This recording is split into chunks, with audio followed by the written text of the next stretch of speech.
Saudara, perjuangan seorang sopir truk demi mendapatkan setetes solar berujung tragis.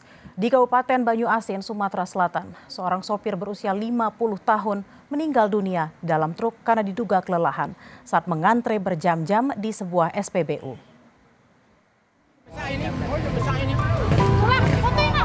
Antrean kendaraan di SPBU Rejodadi di Banyuasin, Sumatera Selatan geger.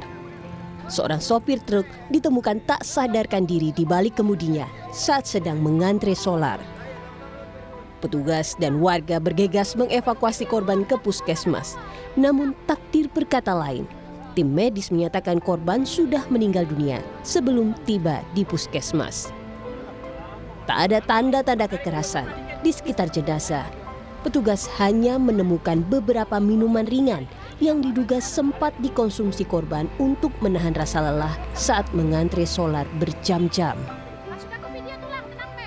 Truk box yang mana pada saat dilakukan oleh TKP, kendaraan tersebut dalam posisi mengantri BBM di SPBU, dan kemudian karena dalam antrian itu mobil ini tidak berjalan, dan kemudian teman sesama supirnya melihat temannya ini setelah dibuka pintunya ternyata korban sudah dalam keadaan meninggal dunia akibat kelelahan. Kematian sopir truk ini menjadi potret kelam bagi para sopir truk. Mereka kerap kali mempertaruhkan kesehatan bahkan nyawa di jalanan hanya demi mendapatkan pasokan solar agar dapat terus bekerja. Muklas Diferensial, Kompas TV Palembang, Sumatera Selatan.